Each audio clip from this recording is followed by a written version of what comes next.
Udah bisa, Ustaz?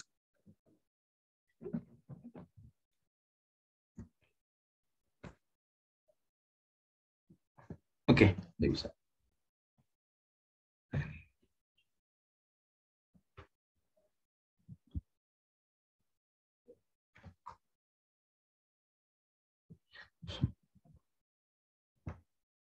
Oke.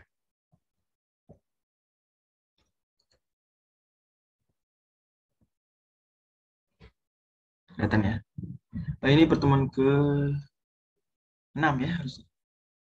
Ya, betul, Ustaz.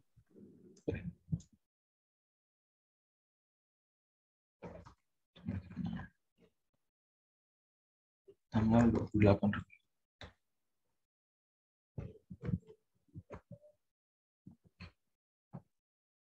Ya.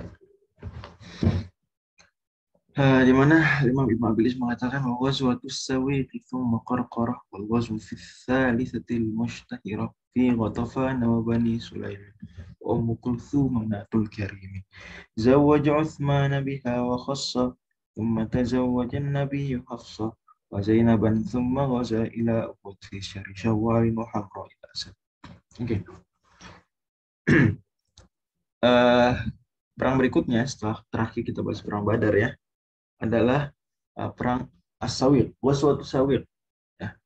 Ghazwatus Sawiq yang dikatakan oleh Imam Mulfan, Imam Al-Waqidi, itu mengghazwa Rasulullah SAW, Ghazwatus Sawiq fi Dzulhijjati ala ra'si 22 syahr. Tapi kemudian perang Sawiq, Ghazwatus Sawiq ini di tahun kedua Hijriah masih. Kemudian perang Qorqorah, dan perang Qorqorah nama lainnya perang Al-Qudr. Temawazan Nabi Sallallahu Alaihi Wasallam Bani Sulaimin bil Kudri. Qorqorah itu nama lain. Qorqorah nama lain. Jadi ala roksi salah satin wa ishrina syahr. Setahun atau sebulan setelah. Jadi berarti kalau perang Sawiq di bulan Dzulhijjah, berarti perang Qorqorah di bulan Muharram. Dan perang-perang kecil seperti ini tetap disebut perang karena Nabi Sallallahu Alaihi Wasallam ikut. Karena Nabi Sallallahu Alaihi Wasallam ikut. Kadang ada kontak fisik, kadang tidak ada kontak fisik. Ya. Semuanya tetap disebut perang. Karena definisi ghazwah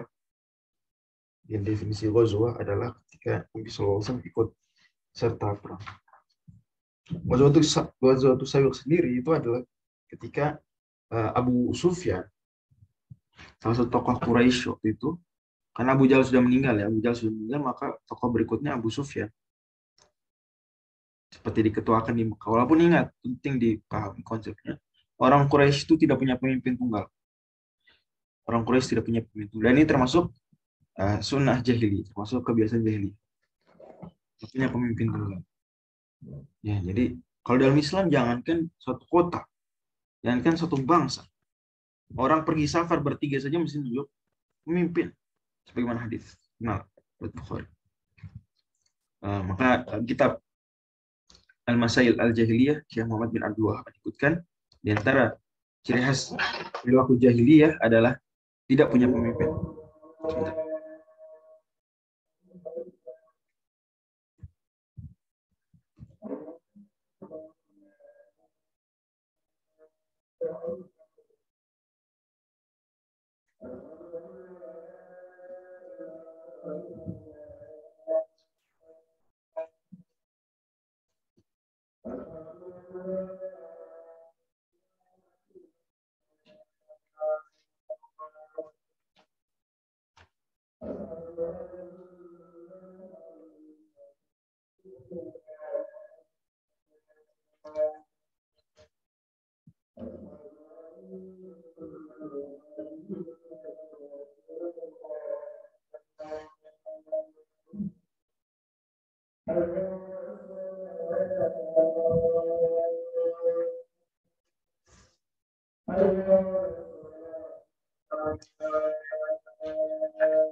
Oke. Di antara ciri jahiliyah, yang kata Syekh Muhammad bin Abdul Wahhab dalam kitab Al-Masail Al-Jahiliyah, adalah tidak punya pemimpin.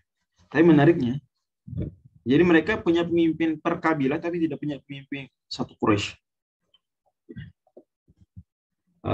Sehingga mereka hanya punya Darun Nadwa, itu kumpulan ketua-ketuanya. Tapi nggak ada siapa pemimpin Mekah, nggak ada. Makanya Nabi SAW ketika ingat ya, ketika bangun Ka'bah umur 35 tahun, itu kan nggak ada yang menengahi karena nggak punya pemimpin tunggal, ya kan? Ingat teman-teman, kalau punya pemimpin tunggal kan nggak perlu nunjuk orang. Saya pemimpin, nggak punya. Kadang pakai usia, kadang ya tidak jelas.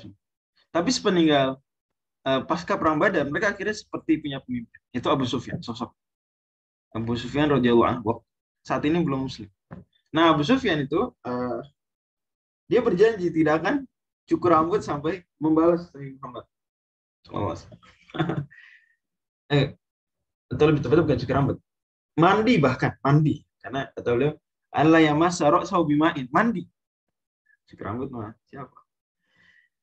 Akhirnya Abu Sufyan tuh eh, pergi ke tempat ya dekat Madinah, tapi kemudian para sahabat termasuk Rasulullah SAW dan menghadang ya, pergi ke sana dan perang Sawik. Tapi kabur ya, orang-orang musyrikin kabur dan meninggalkan ghanimah berupa sawit. Sawit itu makanan terbuat dari tepung gitu, sawit. Oke, lanjut. Kemudian perang Ghatafan, fi Ghatafan wa Bani Sulaim. Perang Ghatafan terjadi bulan Rabiul Awal tahun ketiga. Kita bergeser dari tahun kedua ke tahun ketiga bulan. Teman-teman bagus bikin timelinenya. Kalau ada yang bisa bikin grafiknya bagus banget. Saya akan berterima kasih dan sangat apresiasi. Tuh bikin tabelnya, boleh. Tabel berdasarkan apa yang kita pelajari di mata. Penting dibikin tabelnya. Oke, harapan saya ada yang inisiatif diri. Meningkas bikin tabel. Fi Ghatafana, perang Ghatafan. Ghatafan ini sendiri kabilah di utara Madinah. Yang kemudian dia termasuk di luar, orang musyrik di luar Madinah. Jadi saat itu memang nggak semua orang punya tinggal di kota, nggak semua. Banyak malah masih nomaden, termasuk suku-suku kecil gini. Ghatafan. Nah, cuma perang Ghatafan itu terjadi di wilayah bukan utara Madinah, utara Riyadh, di utara Riyadh. Hari ini disebut dengan provinsi Qasim, di daerah itu.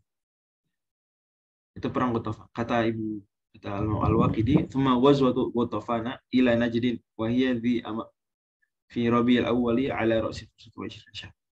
Kemudian perang Ghatafan dari Nabi SAW dari Madinah ke utara Riyadh, daerah situ. Qasim, itu mungkin masih masuk provinsi Riyadh hari ini. Itu ya, itu Najd nama.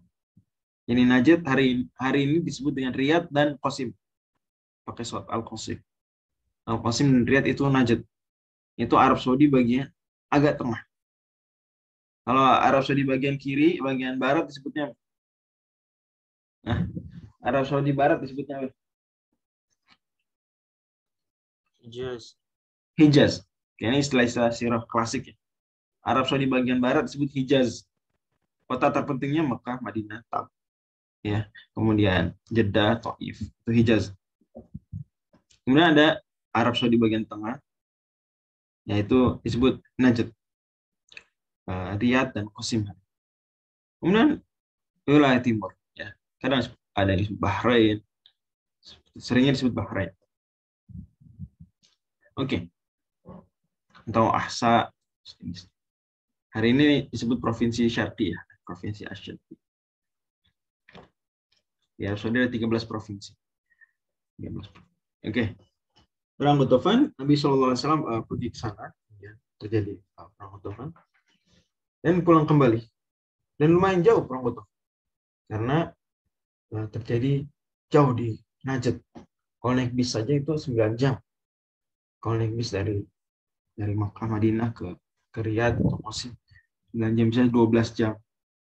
Standarnya 12 jam. Paling cepat kalau ngebut 9-10 jam. Jadi Anda bisa bayangkan sangat apa namanya, besar sekali perjuangan sudah berasa. Dan memang tadinya mereka minta dikirim. Ini wilayah Najd banyak orang-orang suku-suku yang tertarik masuk Islam. Ada yang pura-pura, ada yang sungguh-sungguh. Sebagai mereka minta dikirim. Uh, Ustadz, tadi dikirim, tapi dibunuh. Kemudian Nabi SAW mengirim pasukan ke Najd untuk melawan mereka. Kemudian perang berikutnya perang Bani Sulaim. Bani Sulaim sebetulnya perang Qorqorah itu Bani Sulaim. Itu Qorqorah tadi. Tapi 2 kali. Jadi perang pertama dengan Bani Sulaim itu disebut perang Qorqorah oleh penulis. Itu tadi perang Al-Qudr oleh Imam Al-Waqidi. Dan perang Bani Sulaim yang kedua itu terjadi beberapa bulan setelahnya di bulan Jumadil Awal atau Jumadil Ula tahun 3 Hijriah. Tahun 3 Hijriah. Kata Imam Al-Waqidi, "Famangguza Nabi Tuhan Bani Sulaim bi Buhran fi Jumadil Ula."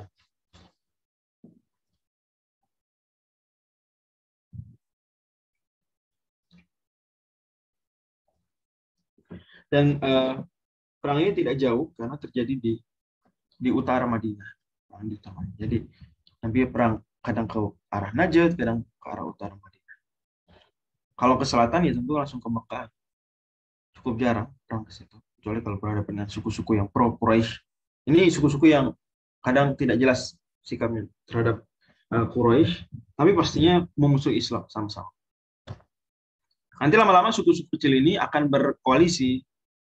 Nanti kita kenal perang Ahzab.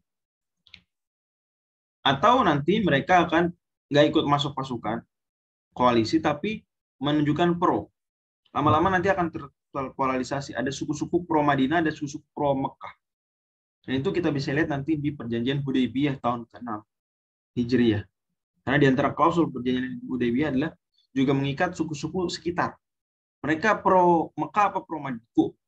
Blok Madinah atau blok Mekah? Tapi awal-awalnya masih terpencar-pencar, masih suku-suku ya sporadis seperti itu. Belum menyatu dalam pasukan Ahzab, nanti tahun 4 pasukan Ahzab, dan belum menyatu jadi secara politik gitu ya, berpihak kepada salah satunya di nanti tahun ke-6, jelang tahun ke-6 Hijriah. Dan ini bagian dari pengaruh baik Islam. Nah, pengaruh baik dari sisi apa? Islam menyatukan tidak hanya umatnya tapi juga musuh. Gitu ya. Tadinya bangsa Arab terpecah-pecah, terpisah-pisah. Saya sudah sebutkan, jangankan Arab ya. Quraisy sendiri saja itu nggak ada pemimpin tunggal. Makanya sering terjadi perang antar sama orang Arab. Sering. Kita ingat Nabi ketika kecil ada perang Al-Fijar.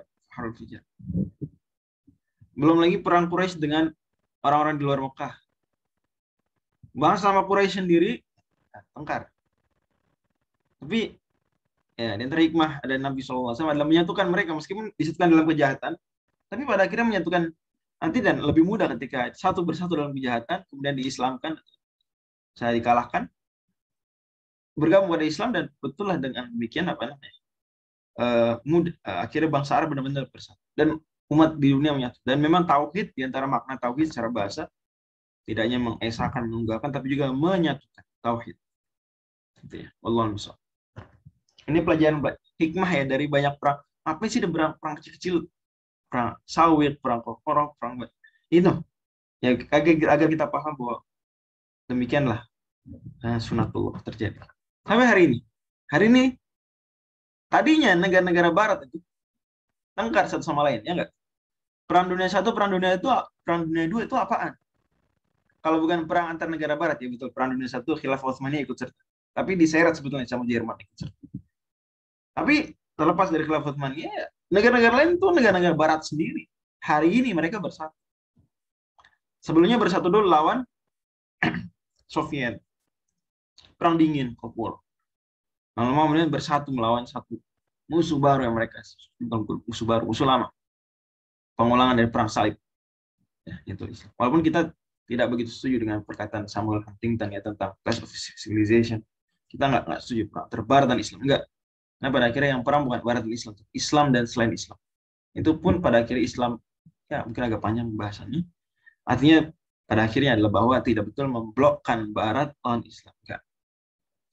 Jangan terlalu percaya dengan teorinya clash of civilization-nya Samuel Huntington. Karena itu pada akhirnya diperalat banyak politisi Barat untuk mendukung penyerangan ke negara-negara Islam. Enggak benar. Islam tidak anti Barat. La syarqiyatin wala gharbiyah. Sebagaimana kata Buya Nasir, Islam bukan masalah buat Islam, Barat atau tidak. Yang masalah itu benar atau tidak. Allah misal. Itu beberapa renungan yang terkait. Kemudian kita masuk ke kasus lain. Dunia lain yaitu dunia pernikahan, di mana Utsman bin Affan radhiyallahu anhu setelah kemarin meninggal istrinya. Siapa istri beliau yang meninggal? Pasca perang Badar. Nabi nyampe perang Badar, pulang perang Badar, meninggal. Istrinya Utsman. Siapa? Ruqayyah. Ruqayyah radhiyallahu anha meninggal. Itu istrinya Utsman bin Affan. Berarti ingat, Ruqayyah meninggal tahun berapa berarti? Tahun 2 Hijriah. Karena bulan Ramadan. Karena perang Badar 17 Ramadan. Kata Ibnu Sa'ad dalam Tabaqat Kubra,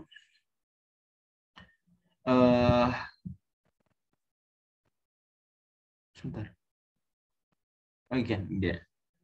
Jadi Ruqayyah itu hijrah ke Habasyah. Masya Allah, Ruqayyah luar biasa. Ikut hijrah sama Utsman bin Affan ke Habasyah. Luar biasa. Padahal anak Nabi dan Utsman orang kaya, dilindungi Bani Abdus Syams, tapi tetap karena hijrah ke Habasyah ini juga teman-teman penting, dan sebelum saya singgung dulu. Hijrah ke Habasyah itu sebetulnya bukan sekadar kabur, bahkan kurang nampak kaburnya. Karena kalau kabur harusnya Bilal dong, itu pulang kampung Bilal. Bilal nggak ikut hijrah ke Habasyah, kita singgung. Ammar nggak ikut hijrah ke Habasyah. Nah, ada khilaf memang, tapi yang benar tidak ikut khilaf. Yang hijrah ke Habasyah kita sudah list nama-namanya, tokoh-tokoh setiap kabilah justru. Bahkan ada orang-orang kaya seperti Abdurrahman bin Auf, Utsman bin Affan, ya. Bahkan ada keluarga Nabi, anak Nabi mah Ruqayyah, Ja'far bin Abi Thalib. Jadi kata para ulama, pada akhirnya hijrah ke Habasyah ada muatan juga menjalin kekuatan diplomasi dengan orang-orang Nasrani. Pada akhirnya Nasrani ya setidaknya terdekat terhadap Islam saat itu, ya. Atau kata Allah di akhir juz yang ke-6, la tajidanna ashaddan nasi adawatan lil ladzina amanu yahuda wal ladzina asyraku wa la tajidanna aqrabahum mawaddatan lil ladzina amanu alladzina qalu inna nasara. Kata Allah Subhanahu wa taala, kalian akan jumpa ya orang yang paling keras permusuhan pada kalian adalah Yahudi dan orang-orang musyrikin, yang non ahli kitab. Dalam hal ini Quraisy dan sejenis. Wa la tajidanna aqrabahum mawaddatan, dan akan kalian jumpa yang paling dekat cintanya pada orang Islam adalah orang-orang yang mengatakan kami Nasrani. Nah ini memang ayat ini diperselisihkan ulama ya. Apakah terus berlaku, apa kaidah umum? Tapi setidaknya di zaman Nabi SAW itu kenyataan. Itu kenyataan. Dan banyak contoh kasusnya seperti Nabi bahagia Romawi menang lawan Persia, ya. Sedih Romawi kalah lawan Persia sebelumnya 9 tahun sebelumnya. Nah, itu kisah perang besar dan seterusnya. Termasuk. Maka Nabi menjalin kedekatan dengan dan juga sekaligus berdakwah ke mana? Ke Habasyah. Saat itu sebagai negara besar terdekat waktu itu Habasyah. Ruqayyah dan Utsman kemudian balik dan seterusnya kita hijrah ke Madinah. Nah, akhirnya Ruqayyah meninggal karena sakit dan Utsman bin Affan yang merawatnya. Makanya Utsman tidak ikut perang Badar. Kata Ibnu Sa'ad, falamma tufiyat Ruqayyah bintu Rasulullah SAW, ketika Ruqayyah wafat, maka Utsman bin Affan kemudian menikahi Ummu Kulsum, putri Rasulullah SAW. Wa kanat bikron, dan Allah misal. Tapi ala-kulal pada akhirnya bikron. Ada khilaf ulama, beda pendapat, dan ini tidak disinggung oleh Imam Al-Qadim Abil Izz Al-Hanafi, dan saya berusaha kalau tidak disinggung tidak saya dalam coba saya berusaha. Tapi intinya ulama beda pendapat apakah Ummu Kulsum dan Ruqayyah ini sempat menikah dengan anak-anaknya Abu Lahab atau enggak. Karena memang ada riwayat Abu Lahab tadinya menikahkan anak-anak laki-lakinya dengan 2 putri Rasulullah SAW. Jadi 2 sama 2, anaknya Abu Lahab 2, anaknya Rasul 2 nikah. Kemudian karena Rasul mendakwakan Islam sama Abu Lahab dicerai. suruh cerai.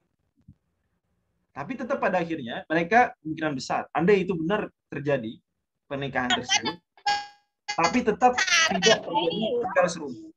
Penting ya, tetap apa? Tidak terjadi tinggal serumah, sehingga benar-benar ya wakanat fikra. Memang pada akhirnya Ruqayyah dan Ummu Kulsum ya benar-benar baru real berumah tangga itu dengan Utsman bin Affan. Adapun dengan anak-anaknya Abu Lahab maka nggak sampai tinggal serumah. Kalau memang itu benar pernikahan, hanya sekadar pernikahan. Karena pada akhirnya Abu Lahab kemudian menyuruh cerai. Itu apaan? Jadi awalnya nikah, kemudian ya akad gitu ya. Tapi kemudian Nabi mendakwakan Islam, Abu Lahab nggak suka, cerai. Maka Ummu Kulsum tetap mau di ini pernikahan pertama atau pernikahan kedua tetap beliau belum pernah tinggal serumah dengan laki-laki. Ya, maksudnya bersuami gitu, tinggal dengan suami. Wadzalika fi syahr Rabiul Awwal sanat 3 min Hijrah, dan kejadian pernikahannya bulan Rabiul Awal tahun 3 Hijriah. Oke.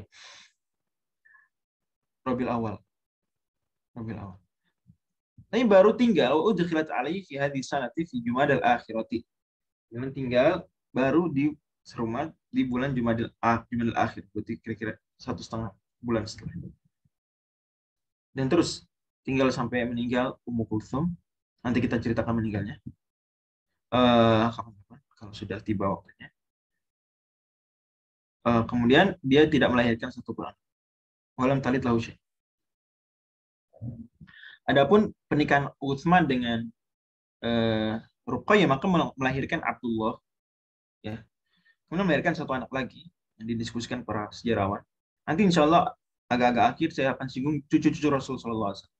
Kan sudah kita singgung rinci ya tentang anak-anak Rasul.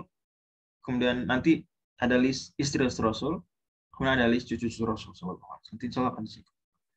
Tapi intinya dengan Ummu Kulsum, Utsman tidak dapat anak. Dan Utsman dapat anak dari Ruqayyah, tapi itu juga meninggal. Namanya Abdullah, meninggal di Habasyah. Abdullah. Nanti Ummu Kulsum meninggal di tahun 9. Oleh Al-Imam Ibnu Abil Is tidak disinggung di mata. Tapi ya, kalau kita mau ngumpulin, masa semua anak disebut meninggalnya, tapi Ummu Kulsum enggak ya? Ini ya riwayat. Tahun 9. Wa matat fi Sya'ban, bulan Sya'ban. Sanat tatis minal hijrah.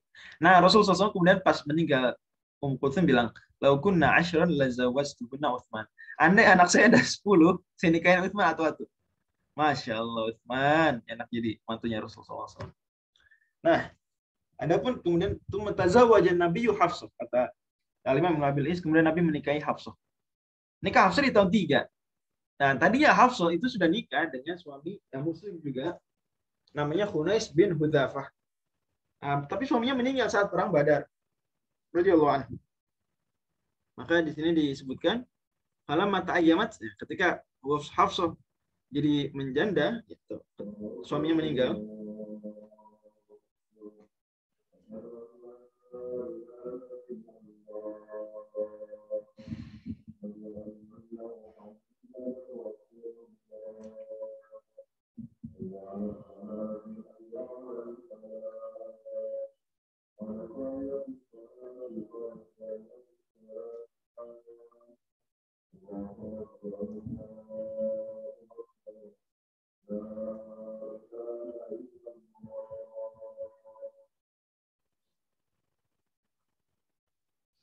Oke.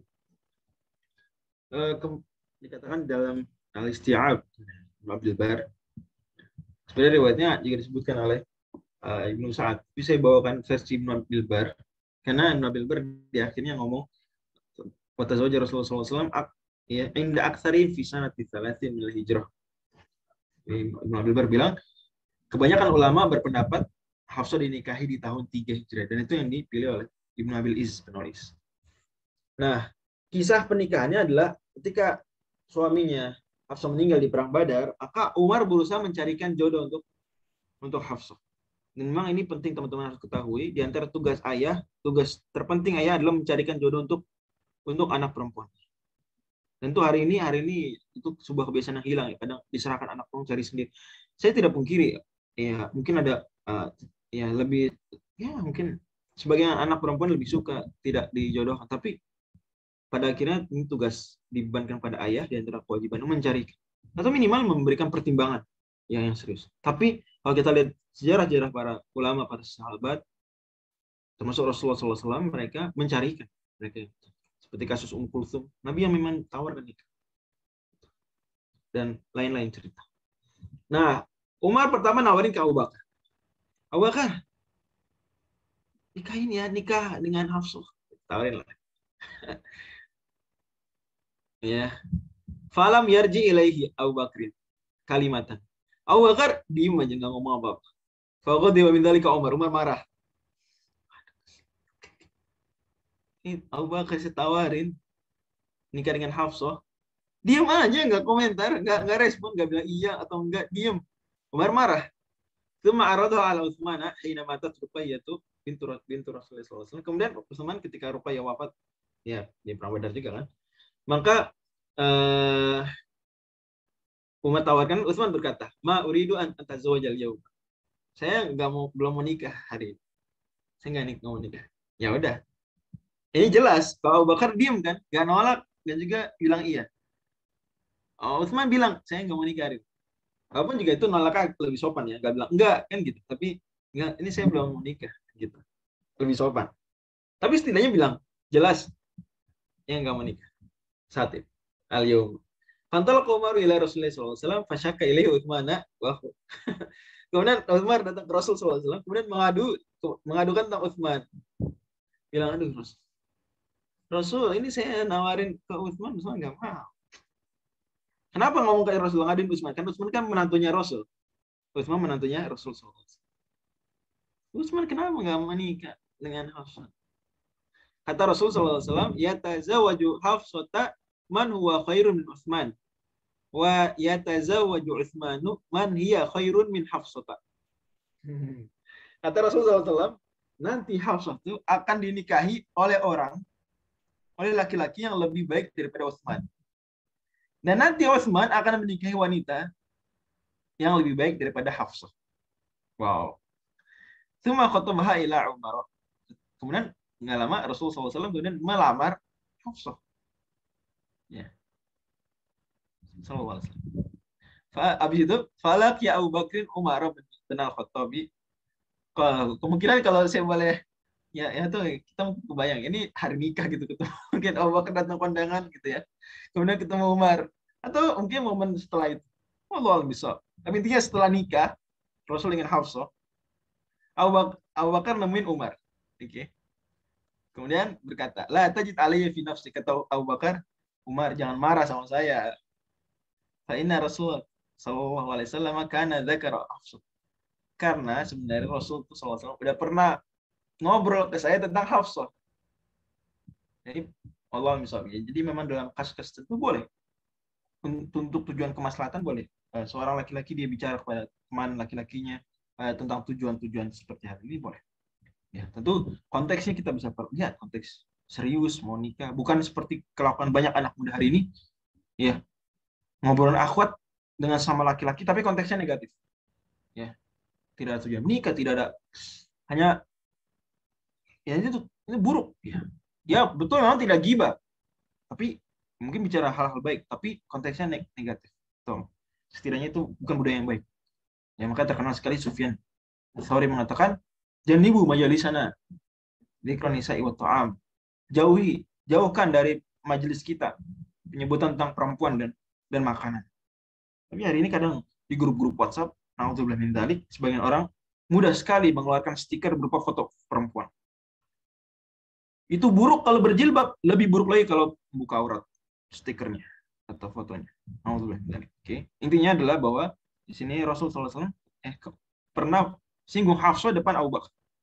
Kata Abu Bakar, "Falam akun li ufsya sirra Rasulullah SAW." Aku nggak akan dong buka rahasia Rasul. Kan mungkin aja kalau Abu Bakar bilang, "Enggak, saya nggak mau nikah." Umar bilang, "Kenapa nggak mau nikah?" Abu Bakar ya, sulit. Abu Bakar diam aja. Allah bisa, ini istiadat Abu Bakar. Tapi mungkin dari sini kita bisa ambil pelajaran juga bahwa kadang orang tuh ketika didiemin marah, lebih marah daripada dijawab enggak atau iya. Oke. Jadi kadang orang ada yang kalau menyampaikan sesuatu lebih terus diam, nggak direspon sama sekali. Itu lebih ngeselin daripada kalau dibilang enggak. Allah bisa.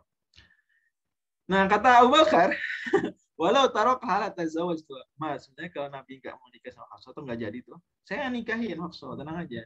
Tapi ya Rasulullah udah nikah. Masya Allah. Jadilah Umar bin Khattab kemudian mertuanya Rasulullah SAW, sebagaimana Abu Bakar juga mertua Rasulullah SAW. Usia Hafsah saat dinikahi ada 21 tahun. 21 tahun karena uh, riwayat Ibnu Sa'ad ulidat Hafsatu wa Quraisyun tabnil baita qabla ma ba'thin Nabi sallallahu alaihi wasallam. Jadi umur Hafsah sama seperti umur Fatimah. 21 saat tahun ketiga Hijriah. Dihitung aja, lahir 5 tahun sebelum Nabi diutus. Jadi tahun 18 sebelum Hijrah. Sekarang tahun 3, 18 tambah 3, 21 tahun. Rasulullah SAW kemudian menikahi Zainab binti Khuzaimah. Ingat, Nabi punya 2 istri namanya Zainab. Yang pertama Zainab binti Khuzaimah. Dan yang kedua nanti Zainab binti apa? Yang lebih terkenal? Zahsi. Binti Jahash. Ya, Zainab binti Jahash. Jadi Nabi punya 2 istri namanya Zainab. Zainab binti Khuzaimah dan nanti Zainab binti Jahash kita bahas hari ini juga. Dan Nabi punya anak namanya Zainab juga. Radhiyallahu anha. Jadi nama Zainab cukup populer, cukup melingkari Nabi SAW. Rasulullah SAW menikahi Zainab binti Khuzaimah bulan Ramadan. Jadi gimana nih bulan Ramadan kan udah tahun 3 udah wajib puasa belum? Ya, Ramadan 3 Hijriah udah wajib puasa belum? Sudah. Udah. Emang kapan wajib puasa tuh? Kapan diwajibkan puasa Ramadan? 2 Hijriah. 2 Hijriah. Tak bulan Sya'ban 2 Hijriah. Udah dibahas ya. Terus gimana nih masa Ramadan nikah? Emang boleh? Emang sah? Boleh, sah. Yes, ya. Ya bisa malam, bisa juga siang nggak apa-apa kan, cuma siang. Allah bisa. Menarik ya. Kisahnya Bapak Ibu saat dalam kata Rasulullah SAW, Zainab bint Khuzaimah Hilaliyah ta Ummul Masakin. Nabi melamar Zainab bint Khuzaimah al-Hilaliyah dari suku Hilal, dan beliau Zainab binti Khuzaimah berjuluk Ummul Masakin. Ini sangat dermawan sampai dijuluki Ummul Masakin. Dan wajar karena Zainab di pernikahan sebelumnya itu nggak punya anak. Dan suaminya meninggal juga nanti ada di perang Badar. Suaminya itu tokoh penting, Ubaidah bin Harith. Kalau teman-teman mendetailkan kisah perang Badar, dan itu bukan tujuan daurah kita. Kalau daurah kita agak panjang, tidak terbatas 8 pertemuan, mungkin bisa diperdetail kisah perang Badar dari kisah masing-masing perang. Ya. Nah, di perang Badar itu ada awal namanya Mubarozah yang Allah sebutkan di surat Al-Hajj. Hadzani khusmani ikhtasamu fi rabbihim. Gitu ya, di halaman ketiga dari surat Al-Hajj. Terus ya, 3 orang lawan 3 orang. Yang mewakili orang Islam adalah siapa? Hamzah bin Abi Thalib radhiyallahu anhu, Ali bin Abi Thalib radhiyallahu anhu, dan Ubaidah bin Harith. Ubaidah bin Harith terpotong dengan pedang kaki. Ya, terus terluka. Kemudian adapun Ali dan Hamzah maka menang dengan mudah. Kemudian Hamzah dan Ali radhiyallahu anhu membantu melawan musuhnya Ubaidah bin Harith. Tapi Ubaidah bin Harith nggak lama kemudian meninggal tersebab kakinya terluka terus. Nah, ketika meninggal suaminya, itu perang Badar, kurang lebih setahun setelahnya, bahkan ya bisa dibilang bulan setahun setelahnya. Karena memang jarak antara jarak kemungkinan besar waktu itu iddah masih setahun. Seperti Allah sebutkan di surat Al-Baqarah ayat 240. Sudah saya pernah singgung ya. Walladzina yatawaffawna minkum wa yadharuna azwajaw wasiyatan li azwajihim mata'an ilal hauli. Habis itu dinasakh ayat tersebut menjadi berapa lama iddah masa tunggu istri yang ditinggal suami meninggal. Jadi berapa lama? 4 bulan 10 hari. 10 hari. Dalilnya 6 ayat sebelumnya. Surat 2 ayat 2, 3, 4. Allah firmankan, walladzina yatawaffawna minkum wa yadharuna azwajan yatarabbasna bi anfusihinna arba'ata asyhurin wa asyhr. Oke. Wallahu a'lam. Jadi kemungkinan besar memang waktu itu masih setahun. Karena Nabi meninggal suaminya bulan Ramadan, baru nikahin lagi bulan Ramadan tahun 3. Kemungkinan besar seperti itu. Wallahu a'lam. Nah, fajalat amruha ilaihi, kemudian Zainab binti Khuzaimah mewakilkan pernikahannya ke Muhammad bin Qudamah, ke Qudamah. radhiyallahu anhu, kemudian Nabi menikah. Dan dikasih mahar 12.000 uqiyah, sandar, wanasya. Wa kana tazwijuhu iyyaha fi syahri Ramadan ala bulan Ramadan tahun 3 Hijriah. Nah, tapi Zainab binti Khuzaimah nanti kesiannya ya takdir Allah SWT. Hanya menikah dengan Nabi selama 8 bulan karena habis itu meninggal. Zainab berarti istri Nabi kedua yang meninggal duluan. Khadijah kemudian Zainab radhiyallahu anha. Suami Zainab bin Khuzaimah sebelumnya Tufail bin Harith. Tufail bin Harith ini sepupunya Nabi SAW. Tufail bin Harith sepupu Nabi SAW. Kemudian diceraikan. Ya, ceraikan. Oh ya, bukan sepupu ya, lebih tepat. Om lah, om. Agak jauh ya. Karena ketemu di Al-Muttalib. Tidak langsung. Agak jauh. Tapi kerabat termasuk Tufail bin Harith, Bani Hashim. Termasuk. Enggak, termasuk Bani Abdul Manaf, tapi bukan Bani Hashim. Tapi Bani Al-Muttalib. Sorry. Bani Al-Muttalib. Jadi Bani Abdul Manaf ada 4. Bani Hashim, Bani Abdul Syams, Bani Naufal, dan Bani Al-Muttalib. 4. Ya. Keturunan Abdul Manaf. Nah, Nabi Bani Hashim, ini Bani Al-Muttalib. Masih ada kedekatan, tapi kemudian setelah dicerai oleh Tufail bin Harith, saudaranya menikah dengan beliau, namanya Ubaidah bin Harith, tapi terbunuh syahid di perang Badar. Zainab bin Khuzaimah dinikahi Rasulullah SAW saat usia beliau 29 tahun. 29 tahun. Dan angka ini bisa didapatkan dari riwayat ya dalam Tabaqat Kubro bahwa ketika Zainab bin Khuzaimah wafat setahun setelahnya, 8 bulan setelah, maka ditanya, kam kana sinnuha yauma matat? Berapa usia Zainab binti Khuzaimah saat meninggal dunia? Dijawab oleh kerabat-kerabatnya. Qala 30 sanatan aw nahwaha. 30 tahun ya, kira-kira 30. Maka berarti nikahnya setahun sebelumnya kurang lebih berarti 29 tahun dinikahi oleh Rasulullah SAW. Ya, jadi tidak selalu Nabi SAW itu menikah lagi dengan yang lanjut usia, enggak. Tadi nikah dengan Hafsah 21 tahun Hafsah. Nikah dengan Zainab binti Khuzaimah 29 tahun.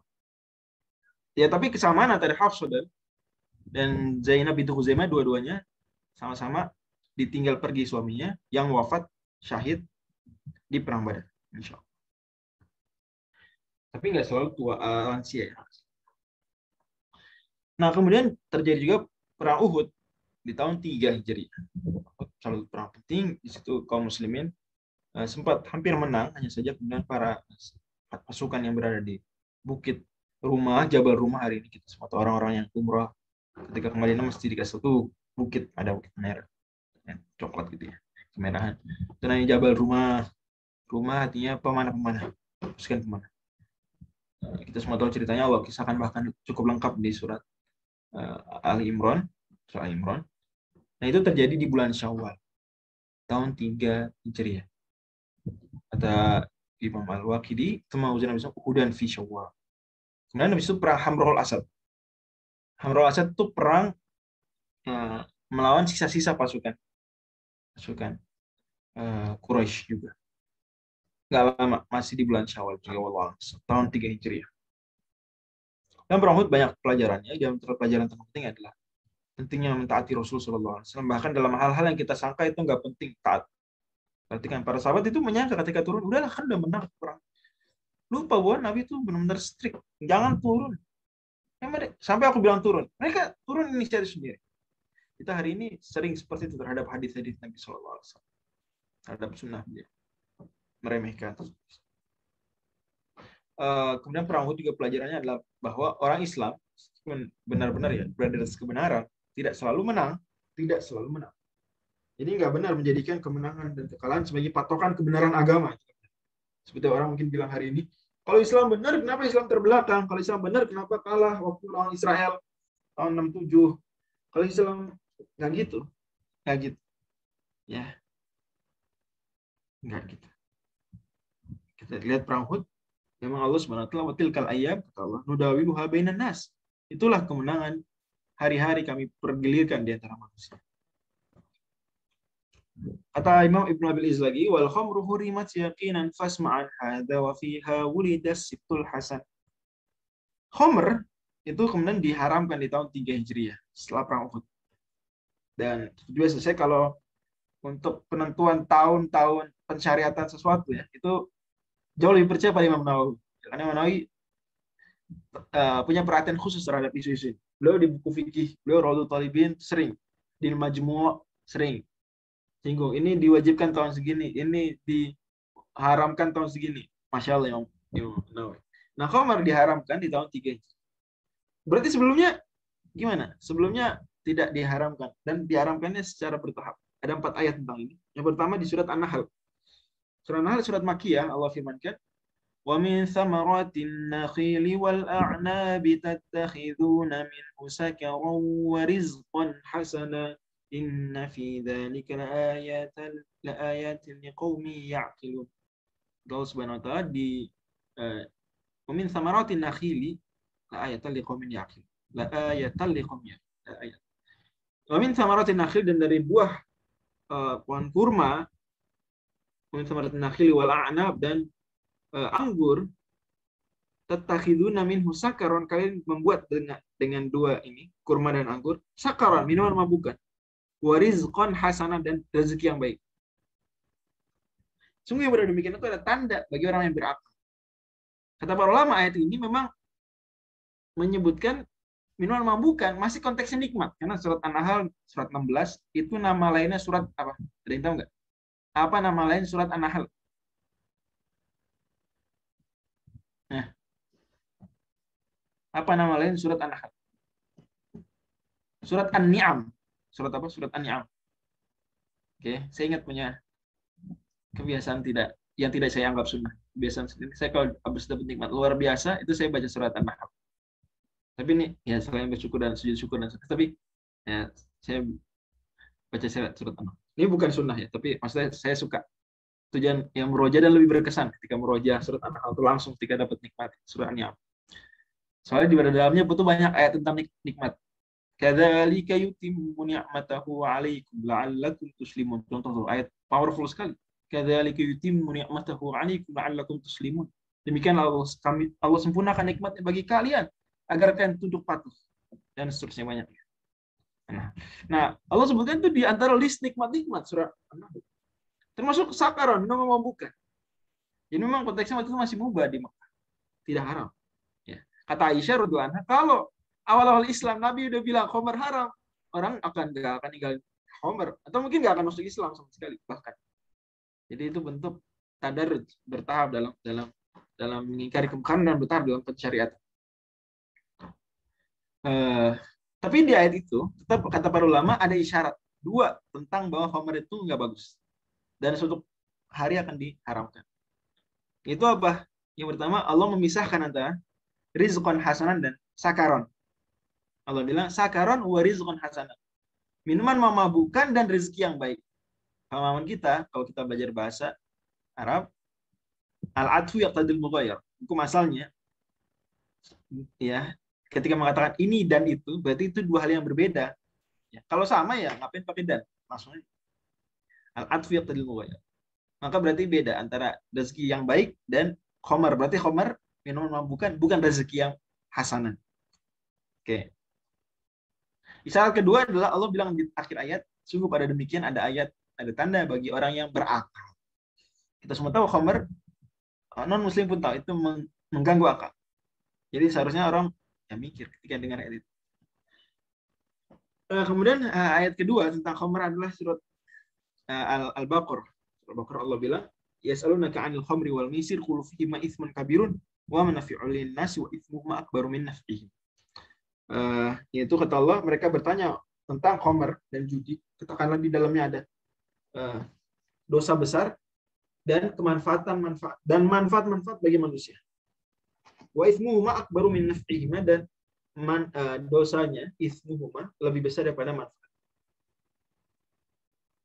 Di ayat ini Allah Subhanahu wa taala juga ngasih kode, lebih keras kodenya daripada yang sebelumnya. Itu Allah bilang bahwa di dalamnya ada dosa dan ada manfaat. Dosanya lebih gede daripada manfaat. Memang belum haram, tapi sudah kode besar itu. Ya. Kemudian ayat ketiga di surat An-Nisa, Allah firmankan, ya ayyuhalladzina amanu la taqrabus sholata wa antum sukara. Jangan dekati sholat sementara kalian mabuk. Jadi kalau mau sholat waktu sholat tiba, jangan mabuk. Akhirnya para sahabat waktu itu memindahkan jadwal mabuk-mabuk mereka, jadwal minum mereka, minum khamrnya, dari ba'da maghrib, habis makan malam, menjadi ba'da isya. Tadinya habis makan malam maghrib. Itu mereka minum keras. Masih belum haram, jangan negatif, masih belum haram kok. Boleh. Ya. Tapi turun ayat tersebut, maka mereka kemudian tidak lagi minum habis maghrib, tapi minumnya habis isya. Karena jarak antara isya dan subuh lama. Pada isya, minum isya. Lama efeknya hilang lah. Atau jadi ringan. Tapi habis maghrib tadinya bahaya. Maghrib isya mabuk. Dan ada kisah mereka. Kemudian baru turun ayat yang keempat dan terakhir, surat 5 ayat 90, surat Al-Maidah. Allah firmankan, ya ayyuhalladzina amanu innamal khamru wal maisiru wal ansabu wal azlamu rijsun min amali syaitan. Allah bilang bahwa sesungguhnya khamar, bla judi, menggulingasi dengan panah adalah perbuatan keji, termasuk amalannya setan. Fajtanibuhu la'allakum tuflihun. Maka jauhilah agar kalian beruntung. Nah, itu diharamkan kata Imam An-Nawawi di tahun ke-3 Hijriah, kata beliau, wa hurimat al-khamru ba'da setelah bulan Syawal. Di bulan ini juga atau di tahun 3 juga itu lahir Al-Hasan. Wa fiha wulida Sibtul Hasan. Lahir Al-Hasan, cucu Nabi sallallahu alaihi wasallam. Sebagaimana diriwayatkan, ya. Lahir di pertengahan bulan Ramadan tahun 3. Berarti lebih dulu Hasan lahir daripada khamr diharamkan. Karena khamr diharamkan setelah Uhud. Uhud bulan Syawal. Al-Hasan bin Ali radhiyallahu anhu lahir di bulan Ramadan. Kata Ibnu Abdul Bar, saya bawa riwayat beliau karena ada kata-kata ini. Sebenarnya ini ada di Tabaqat Kubra. Hada asahu ma qila fi dzalika insyaallah. Kata Ibnu Abdul Bar bertokoh besar dalam hadis, Hafizul Maghrib. Mungkin ulama hadis terbesar yang pernah ada di Spanyol adalah Ibnu Abdul Bar. Barangkali Allah bisa. Itu banyak sekali ahli hadis dari Spanyol, tapi yang ngalahin Ibnu Abdul Bar siapa? Ibnu Abdul Bar luar biasa. Dan beliau juga mahir dalam fikih. Ya, rujukan terbesar fikih komparasi khilaf Ali dalam madzhab Maliki al-Istidkar. Karya beliau syarah Muwatta terbesar juga sekali. Dan juga beliau mensyarah Muwatta gede-gede 2 kali lagi. Satu lagi At-Tamhid, Hafizul Maghrib, wafatan 463. Maka ketika beliau bilang, ada asahu maqila fi dzalika insyaallah, nah itu jaminan betul. Ini yang paling kuat, yaitu lahirnya kapan? Bulan Ramadan tahun 3 Hijriah. Rasul kemudian mengakikahkan, ya, cukur rambutnya, cepat best sunah kelahiran. Selesai tahun ketiga, kita masuk tahun keempat. Wa kana fi rabi'atil ghazw ila Bani Nadir fi rabi'in awwala. Di tahun keempat ada perang Bani Nadir. Bani Nadir ini Bani yang agamanya apa, yuk? Dominannya Bani Nadir agamanya apa? Yahudi. Ada berapa kabilah Yahudi di Mekah, di Madinah? Ada berapa? Ada berapa kabilah? Ya. Enggak, salah. Yang 3. Banyak. Tapi yang besar 3. Banyak. Memang tadinya saya juga dulu kecil nyangkanya 3. Emang gampang sih diingat. Tapi setelah saya agak gedean dikit, baca Piagam Madinah, jelas-jelas nyebutin kabilah Yahudi sabar banyak. Jadi enggak cuma 3, tapi memang yang besar 3. Apa yang 3 yang besar tuh? Yang pertama Bani Nadir. Nadir, Quraidah, satu lagi. Qainuqa. Urut dari yang pertama diusir. Qainuqa, Bani apa? Bani Qainuqa. Yang kedua Bani Nadir. Bani Qainuqa kapan diusir? Tahun keberapa? Ayo, udah pernah.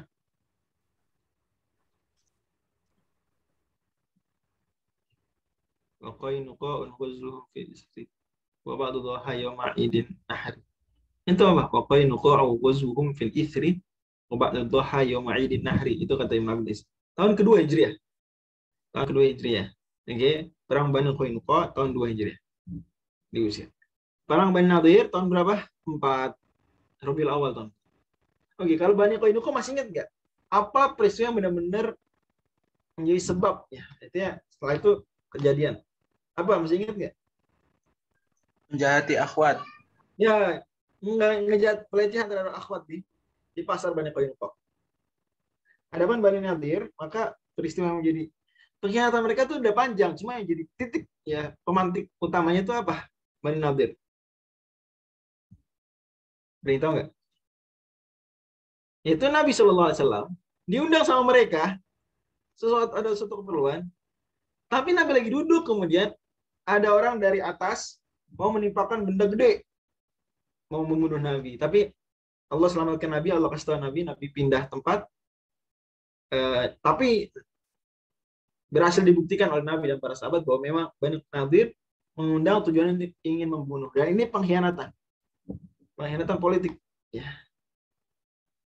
Maka kemudian mereka layak mendapatkan hukuman walaupun belum terjadi pembunuhan, tapi ada perencanaan dan sudah ada usaha mau jatuhin, udah diangkat, tinggal jatuhin.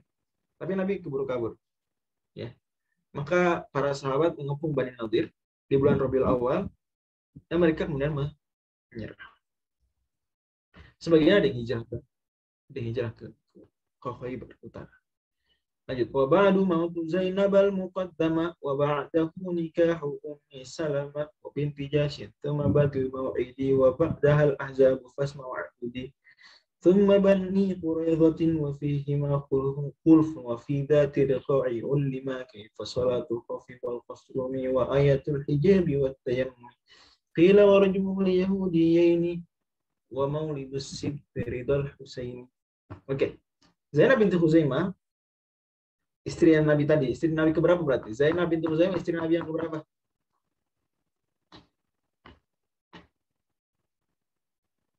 Lima, Ustaz. 5, siapa aja? Khadijah. 6 ya. Khadijah, Saudah, Itu aja. Khadijah, Saudah, urut. Aisyah. Tadi itu sebelum Zainab ya. Hafsah binti Umar, Zainab bin Zaimah. Zainab binti Khuzaimah. Yang kelima. Tapi karena Khadijah udah meninggal duluan, maka sebenarnya Nabi cuma punya 4 waktu itu. Oke. Dan masing-masing di rumah di sekitaran Masjid Nabawi. Agar teman-teman mudah-mudahan nggak ingat ya. Tsumma bana min hauli masakinah, tsumma ata min ba'du fi hadisan. Jadi Nabi bikin rumah di sekitar Masjid Nabawi. Zainab binti Khuzaimah wafat di bulan Rabiul Akhir tahun 4 Hijriah. Cuma 8 bulan sama Nabi sallallahu alaihi wasallam. Dan beliau wafat di usia berapa? Dari 30 tahun. Radhiyallahu anha. Nabi SAW kemudian menikah lagi dengan Ummu Salamah. Ummu Salamah istrinya siapa? Abu Salamah. Abu Salamah. Istrinya Abu Salamah. Masya Allah. Abu Salamah wafat, ya. Maka dan keduanya hijrah ke mana? Ke Habasyah, Masya Allah. Dan ketika meninggal Abu Salamah, terus Ummu Salamah curhat, ya, artinya mengadu, sedih gitu. Nabi kemudian menghibur, kan Nabi datang ke melayatnya, Nabi mendoakan, mensolati gitu. Kata Ummu Salamah, Ummu Salamah lupa sedih, maka Nabi SAW kemudian ajarkan doa kepada Ummu Salamah. Doanya apa? Ada yang tahu doanya? Apa doa yang Nabi ajarkan ke Ummu Salamah untuk meringankan kesulitannya, meringankan kesedihannya?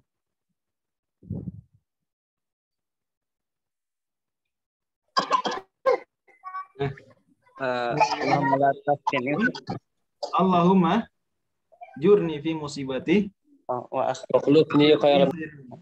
Boleh dibaca Allahumma ajirni fi musibati atau Allahumma jurni, boleh. Begitu juga wa akhlifni atau wakhlufni, boleh dulu. Ya Allah, berikan aku pahala dalam musibahku ini dan beri aku ganti yang lebih baik. Ummu Salamah hafalkan doa tersebut, ya. Tapi di dalam hati beliau bertanya-tanya, siapa gerangan lebih baik daripada Abu Salamah? Abu Salamah. Abu Salamah ini dulu masuk Islamnya, itu syarat maharnya Islam. Mahar Islam. Abu Salamah nggak mau nikah sama Abu Salamah sampai masuk Islam dulu. Abu Salamah masuk Islam, nikah dengan Abu Salamah. Dan jadi muslim yang luar biasa Abu Salamah, luar biasa. Meninggal Abu Salamah, siapa lebih baik daripada Abu Salamah? Malah sebelum Abu Salamah meninggal, sebetulnya Abu Salamah sudah dipesan. Ada bilang Abu Salamah, aku tidak akan menikah sepeninggalmu. Aku ingin bersama kamu. Kata Abu Salama, enggak. Jangan gitu. Masya Allah. Nah, Abu Salama meninggal, Abu Salama baca doa tadi, sembari dalam hati yang tadi. Tapi kemudian akhirnya Rasul SAW menikahi Abu Salama. Adik, kisahnya begini. Abu Salama meninggal di bulan Jumadil Akhir tahun 4. Oke. Maka kemudian Ummu Salamah beriddah. Ya, beriddah. Sampai bulan Syawal. Coba hitung, bantu saya hitung. Jumadil Akhir ke Syawal berapa bulan? Jumadil Akhir bulan ke berapa? Ke Ayo bulan Hijrah. 6. Mungkin 6. Oke. Syawal bulan ke? 10. Oke. Berarti kemungkinan sudah diwajibkan apa? Sudah iddahnya sudah jadi apa? Jadi 4 bulan 10 hari. Kemungkinan besar. Kemungkinan besar. Karena ini di hari-hari terakhir ya. Hari-hari terakhir bulan Syawal. Jadi kalau itu di awal bulan Jumadil Akhir, dapat ya 4 bulan 10 hari. Berarti udah. Tentu bisa perhatikan, bisa tebak berarti kira-kira ayat atau penasahan itu terjadi di tahun berapa. Berarti antara tahun 3 dan tahun 4. Gitu. Atau di awal tahun 4. Ya, pokok antara tahun 3 dan 4. Gitu. Dari sini ini kayak gini cara melacak pensyariatan tuh gitu caranya. Dengan dilihat riwayat-riwayat sirah itu. Jadi jangan remehkan kerjaan para ulama, mereka nggak asal ngomong. Sejarah Islam tuh nggak asal ngomong khayalan. Seperti sejarah beberapa orang kadang cuma nggak pakai sanad. Orang Islam sejarahnya pakai sanad, pakai hitungan tahun. Dan saya paparkan angka nih, ulama paparkan angka. Itu kadang riwayatnya ada beberapa riwayat dan kemudian timbang mana lebih kuat, timbang mana lebih sesuai kronologinya. Banyak timbang. Jadi kerja-kerja besar ahli sejarah. Nah, Ummu Salamah ini kayak Nabi Sallallahu. Ummu Salamah sebenarnya pernikahannya seru kisah pernikahannya dan dia sebenarnya sempat menolak ketika datang utusan Rasul kepada Ummu Salamah. Ummu Salamah bilang, saya ini udah punya anak banyak dan saya tukang cemburu. Ummu Salamah mengajukan keberatan dengan 2 alasan. Yang pertama, saya punya banyak anak dan saya apa? Cemburu. So, anak dari Abu Salamah. Di antara Umar bin Abi Salamah. Yang meriwayatkan riwayat ini. Kata Nabi SAW, adapun anak banyak maka Allah akan bantu. Adapun cemburu maka Allah akan hilangkan atau Allah akan redakan. Ummu Salamah nanti terkenal. Nanti akan beberapa kisah ada mungkin pertemuan depan ya, insyaallah. Ummu Salamah itu istri Nabi yang paling wise, paling bijak. Ummu Salamah paling dewasa. Ya, nggak secara umur, tapi secara sikap. Pokok ditokohkan di kalangan istri Nabi itu Ummu Salamah juga tokoh. Penjelasan. Usia beliau saat dinikahi Rasulullah ada 29 tahun. 29 tahun. Dan ini hitungannya didapat dari menghitung tahun wafatnya dan usia saat wafat. Karena saat beliau wafat tahun 59 Hijriah, lihat riwayat Ibnu Sa'ad. Dan usianya saat itu adalah 84 tahun. 59 84. Hitung. Cek. Nikah 29. Sebentar. Benar ya? Saya selalu punya tulisan khusus tentang usia pernikahan Ummu Salamah. Ya, 29 tahun. Radhiyallahu anha. Oke. Nanti kalau selesai saya bagikan tulisannya. Cuma belum selesai karena saya lagi memperpanjang pembahasan tentang membantah orang liberal soalan umur Aisyah. Tapi sisanya selain itu sudah selesai. Ya. Perang Badar Al-Mawidi. Apa nih perang Badar Al-Mawidi? Itu perang Badar ketiga. Jadi mereka orang Quraisy itu nantang lagi perang depan, perang lagi. Bulan Dzulqa'dah tahun 4 perang Badar Al-Mawidi. Kemudian perang Khandaq tahun 4. Dalilnya perang Khandaq tahun 4 sama khilaf kata Ibnu Abdul Is juga wa fihi ma khulfun. Oke. Ya, cukup barangkali nanti insya Allah kita lanjut di tentang perang Khandaq ya. Perang Khandaq banyak cerita penting. Mungkin saya singgung agak lebih dalam. Insya Allah di pertemuan. Wallahu a'lam. Subhanakallah. Ada pertanyaan silakan. Oke. Di antara para istri Rasul siapa yang paling dicintai dan siapa yang derajatnya paling tinggi? Paling dicintai jelas saat zaman Khadijah ya. Satu. Setelah itu maka Aisyah yang paling dicintai, tapi tetap cinta Nabi terhadap Khadijah jauh lebih besar. Terbukti Nabi sering singgung Khadijah depan Aisyah. Bahkan Aisyah ketika dalam tanda kutip ya menunjukkan dirinya lebih hebat dari Khadijah, Nabi tampik, Nabi bantah dalam tanda kutip. Nabi ya. Inna hakanas wa kanas wa kana limin hawalat.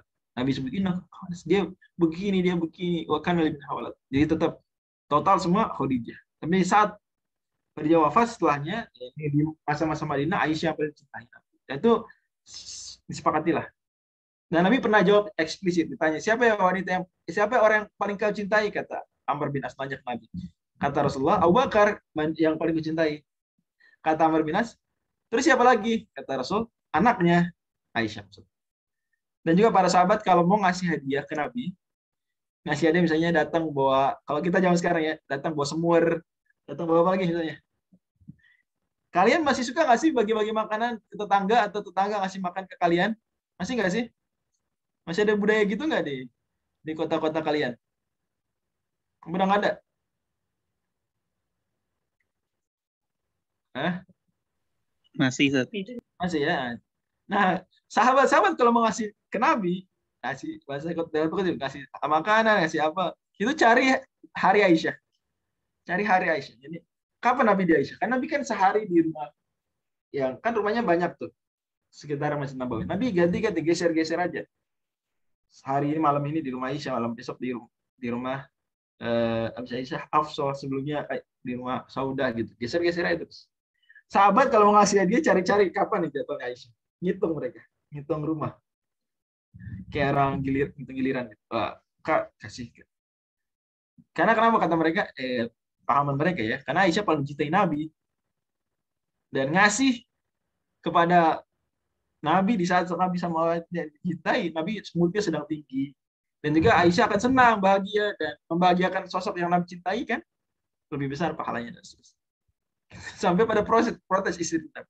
Nah, yang mewakili protes tuh Ummu Salamah, agar tahu ya. Tadi saya bilang Ummu Salamah tuh sangat dihormati di semua istri Nabi. Yang mewakili protes ke Nabi adalah, yang terkutip bukan protes, ya mengajukan curhat loh. Curhat adalah Ummu Salamah. Oke, apa saja gelar para istri Nabi? Aduh, saya belum kumpulin semua. Oke, ada yang singgung. Ja'far bin Abi Thalib pimpinan rombongan hijrah Habasyah. Ja'far kedua. Adapun hijrah Habasyah pertama pimpinannya Utsman bin Maz'un. Saya nggak tahu ini ada yang protes kuis, tolong dicek Bang Bilal. Iya, apa? Kemarin saya juga itu belum lolos editan saya kayaknya ya. Kemarin nggak sempat Afwan, Ustaz. Nggak sempat, nggak apa-apa ya. Ya nggak apa, kalau memang keliru dikasih bonus saja. Iya. Ya. Yang pertama tuh Utsman, bukan Utsman bin Affan loh. Utsman bin Maz'un dari Bani Jumah. Wallahu a'lam bishawab. Silakan ditutup. Ya. Baik. Mungkin sekian untuk teman hari ini ya. Kurang lebihnya apabila dari saya sudah ada kesalahan dalam kata-kata, mohon dimaafkan. Sekian, kurang lebihnya maaf. Assalamualaikum warahmatullahi wabarakatuh.